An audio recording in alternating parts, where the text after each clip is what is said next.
Some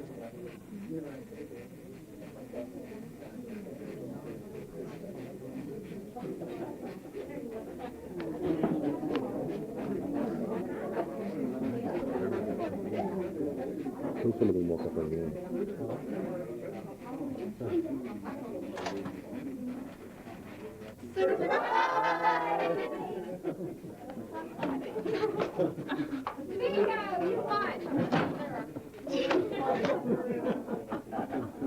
You got your ticket? Yeah, got your cash party ticket? You're allowed it. Did you go? Yeah.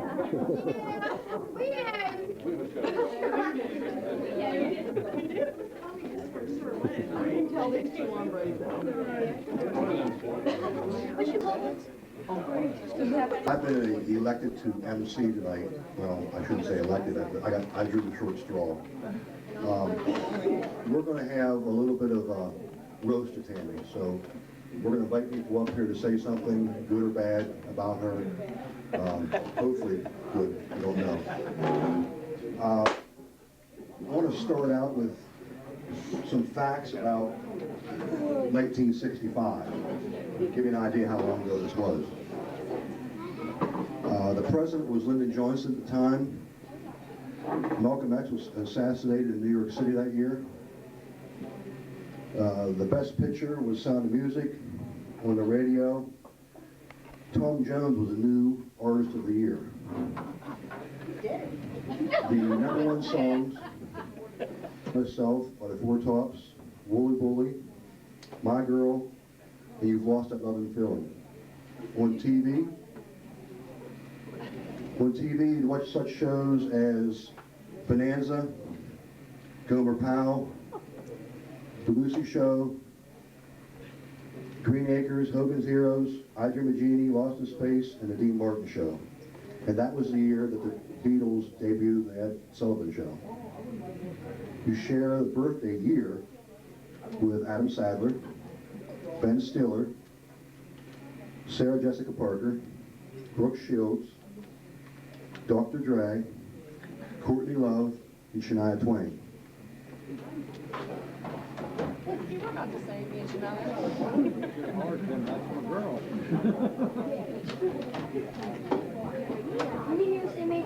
As I said, if someone wants to come up and say something, I'm going to give you an opportunity. I'm going to go first to break the ice. I lived with this woman for a long time. Because if you haven't noticed, she's a redhead. And if anybody knows a redhead, they know what I'm talking about.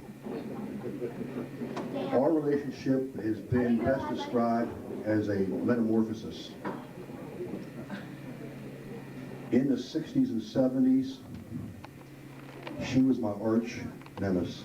We didn't get along at all, did we? We fought like cats and dogs. And I can say, I loved her because she was my sister, but I hated her. She would do things like, I was watching TV, and she would walk up and poke me. She'd walk away. I told her to stop. A couple minutes later, she'd come up and she'd do it again. And she'd do it till I smacked her. Then she'd run to her bodyguard, my brother. And he'd come and beat the snot out of me. The whole time she's in the background laughing. This was every day. We fought over things like frozen pizzas, grape juice, things like that. That was the ugly caterpillar, hairy ugly caterpillar phase of our relationship. The cocoon phase would be the 80s. 80s, I went off to college. When I came home from college, she went off to college. She stayed in Hagerstown, and we didn't see much of each other. I didn't hate her anymore, because I wasn't around to pickle me anymore. And her bodyguard wasn't working too well against me either, because I was bigger than him at the time. Then in the 90s, early 90s, those wings started to come out of that cocoon. And the first thing was Tami wanted a child so bad. And if a lot of you know the story, she had a rough time, and many times we talked about things. And I still remember like it was yesterday. I was on my honeymoon in Bahamas, and she called me. And she told me she was going to have twins. And there I was on a joyous occasion of my life, and I cried for her. I was so happy for her, or she was finally going to have a child. There was many trying times that I went through, and besides my mother, I knew that I could always count on her, no matter what. There was 2 o'clock morning phone calls. She'd always take them. There was times when I needed a hug, and she'd drive to my house, give me a hug. And those wings kept getting bigger and bigger. And even to recently, last year, she became ill and needed surgery. And she knew what she was going to do with the twins. They had to go to football practice, cheerleading practice. And when she asked me, I didn't hesitate at all. I knew the heartbeat she'd do for me. And I gave up a couple months of evenings to sit down there and take Mick to practice and sit there and watch Kennedy. We even joked about I knew the cheers as well as Kennedy does. And by the way, Kennedy, it's claps. But here we are today. I can tell you that you are the most considerate, compassionate, unselfish person I've ever known. And I'm proud to say you're my sister. And not because society says I have to, not because you're my sister, but I love you for what you are and for the butterfly you are. Happy birthday. I'm going to tell you another story. First of all, I'm going to say this because I know she hates it. She's not bad looking for a redhead either. Bill, come here. Let me tell you a little story. About 2 weeks before Bill was going to marry Tami, he came to me and he said, you remember this? He said, you lived with her all your life. How do I tolerate her moodiness? By the way, how do you get a redhead to argue with you? You just say something. How do you get a redhead to change your mood? Wait 10 seconds and it will. And what's the redhead's dating motto? Best way to a man's heart, right to the rib cage. So Bill, knowing all this and knowing her how temperamental she is, came to me and said, hey, Todd, you lived with her. How do I deal with this? And you remember what I told you? I said, you got to tell her who's in charge. You got to tell her who wears the pants in the family. I said, so, you see, she's laughing already. She knows. So a couple weeks after they're married, I saw Bill, and I said, Bill, how'd it go? And he said, not too good, Doug. He said, we were getting ready for bed one night, and I pulled my pants down, and I put my pants over her, and she caught it. She said, what am I supposed to do with this? Bill said, put them on. Tami said, I can't put these pants on. Bill said, that's right, because I wear the pants in the family. Well, Tami just grinned, pulled her pants off, pulled her panties off, and threw her panties at Bill. Bill said, what am I supposed to do with these? Tami said, put them on. Bill said, I can't get in your panties. Tami said, you're right, you're not going to. It's an attitude change.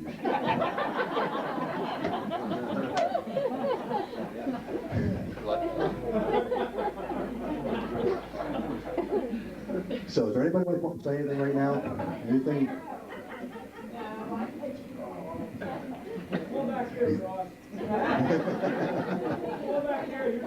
I think I went right over it. I don't think you got that.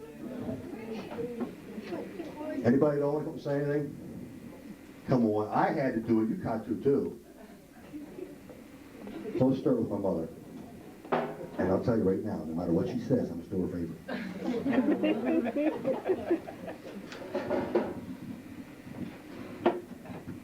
I thought we were going to do this according to importance, and looks like I'm number 2. I guess I'm the reason you're all here tonight. November the 24th, 1965. I had a baby girl, and I was proud then to be her mother, and I still am. Anybody else?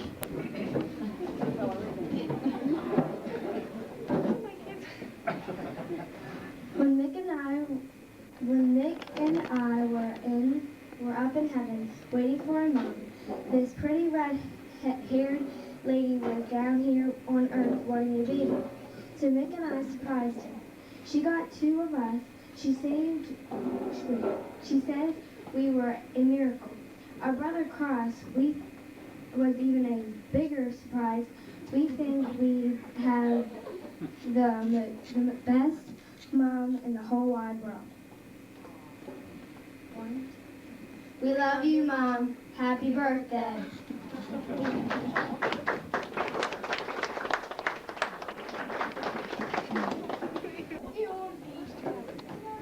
I can't say a whole lot without moving my hands. If my hands block, I can't talk. Anyhow, Tammy.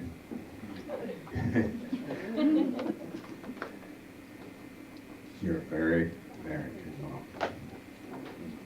To these kids, to Travis, working age, and I would not change any of this. I love you. Happy birthday.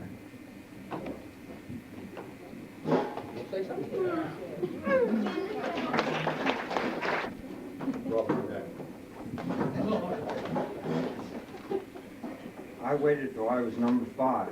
The reason was, as Jesus said to one of his disciples, come forth. But he tramped and